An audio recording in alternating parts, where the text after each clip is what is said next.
Hi friends, welcome back to my channel. நம்ம சேனலில் இன்றைக்கி ஸ்பெஷல் ரெசிபியான ரொம்ப டேஸ்ட்டாக இருக்கிற தக்காளி தொக்கு எப்படி செய்கிறதுன்னு தான் பார்க்க போகிறோம்.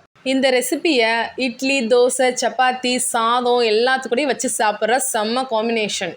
இதோட ஸ்பெஷாலிட்டி என்னென்னா, நல்லா இதை பக்குவமாக செஞ்சு ஒரு பாட்டிலில் ஸ்டோர் பண்ணி 3 மாதம் வரைக்கும் வச்சு சாப்பிட்லாம்.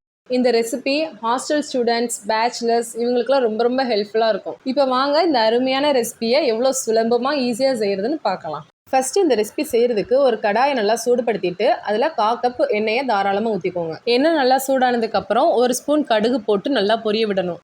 நான் இன்றைக்கி நல்லெண்ணெயில் தான் செய்கிறேன். நீங்கள் வேணும்னா கடலை எண்ணெய் கூட யூஸ் பண்ணிக்கலாம். அதோடு இல்லாமல் இதை 3 மாதம் வரைக்கும் ஸ்டோர் பண்ணி சாப்பிட போகிறோம். அதனால் எண்ணெயை கொஞ்சம் அதிகமாகவே சேர்த்துக்கணும்.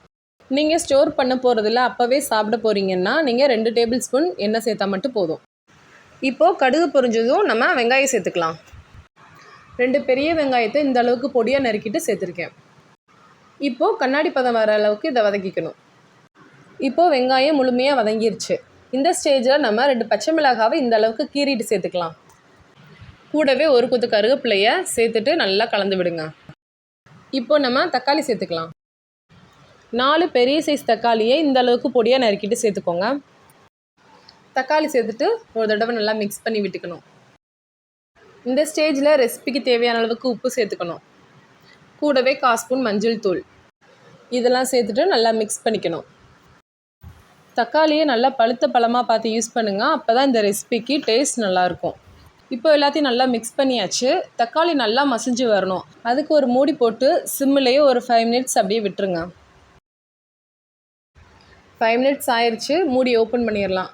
தக்காளி நல்லாவே சாஃப்டாக மேஷ் ஆகி வந்திருக்கு. இப்போது இது கூட 1 ஸ்பூன் மிளகாய்த்தூள் சேர்த்துக்கலாம். நீங்கள் காரம் அதிகமாக சாப்பிடுவீங்கன்னா 1 ஸ்பூன் மிளகாய்த்தூள் எக்ஸ்ட்ராவே சேர்த்துக்கலாம். சேர்த்துட்டு இந்த மாதிரி நல்லா மிக்ஸ் பண்ணிடுங்க. இந்த ஸ்டேஜில் நம்ம கிரேவிக்கு தேவையான அளவுக்கு தண்ணி ஊற்றிக்கலாம்.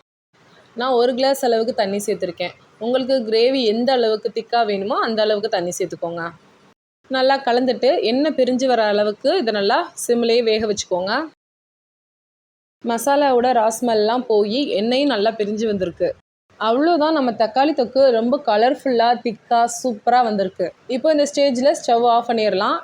இது ஆறுனதுக்கப்புறம் ஒரு ஏர் டைட்டான கண்ணாடி கிளாஸில் நம்ம ஸ்டோர் பண்ணி 1 மாதம் வரைக்குமே யூஸ் பண்ணலாம். நீங்கள் ஃப்ரிட்ஜில் வச்சு யூஸ் பண்ணிங்கன்னா 3 மாதம் வரைக்கும் ஃப்ரெஷ்ஷாகவே இருக்கும்.